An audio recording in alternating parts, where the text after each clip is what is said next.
În momentul actual, creștinii sunt pregoniți. Christians are persecuted in many places on the globe, and they should unite in the face of danger. Can you imagine an ecumenical alliance with churches that favor homosexualism? Eu personal zic în numele meu personal. I say this on behalf of myself. I am ready to unite in prayer with every human being, regardless of nationality, skin color, or language spoken during the prayer, in order to glorify Christ. I am ready to unite with them through the Christian Orthodox teaching, or in other words, through the prism of the gospel. This means that if a church promotes homosexualism, then a union is excluded. If we do not separate the wheat from the chaff, if we do not divide sin from virtue, if we make a mixture, then we must know that we lose the most precious, Christ, who left us the teaching, even wisdom, urging us to separate ourselves from the lawless. Dissociate you from them, says the Lord through the Apostle Paul. This means do not have anything in common with the lawless. Adulterers, drunkards, and fornicators will not inherit the kingdom of heaven. What good is to unite and strengthen the relationship with someone if the result is the perdition of all? God preserve us from this. We unite only for the sake of the salvation of the soul. We unite only in order to preserve the Christian values and the untarnished gospel of Christ. În vest s-a dovedit faptul că agenda homosexualistă devine cu timpul tot mai In the West, the homosexualist agenda is increasingly becoming a threat to freedom of expression and freedom to practice religion.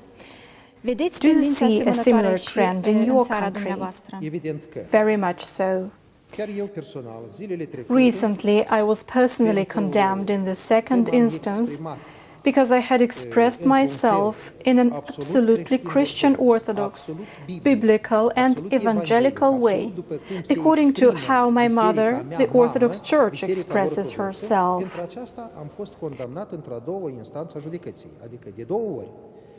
I declared that we must guard against homosexuals because they, in one way or another, represent a danger to us who do not know these sins. Because of this, I was condemned. I still hope in the third instance. I hope to be able to convince the court that I was fulfilling my duty. I am more sorry about the fact that in Moldova, a thoroughly Christian country, they put their hands even upon the judiciary system. This is alarming and a precedent that promises nothing good for the future. Care nimic bun nu ne promite pentru viitor. Oricum, cred că cea mai mare Anyway, I think the greatest tragedy for us would be to lose God. I speak in the name of many who think like me.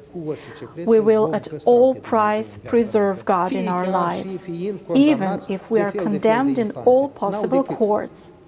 Everyone has to take care of his own business. I do not think the way they do business coincides with the business of God, but I and others like me will do our job and our duty as servants of God and as Christians. I have said that Moldova is facing a dilemma. In the last 5 years, the country has made a turn, as since then we have a so-called democratic leadership. All kinds of parties showcase themselves as promoters of European values. In reality, they only succeed in multiplying words and destroying Christian values. They have created the impression in these 5 years that we stand in front of a dilemma. Either we choose Christ or we choose what Christ has called sin. I, for one, choose Christ. I keep praying that all to whom I wish the salvation of the soul think in the same way.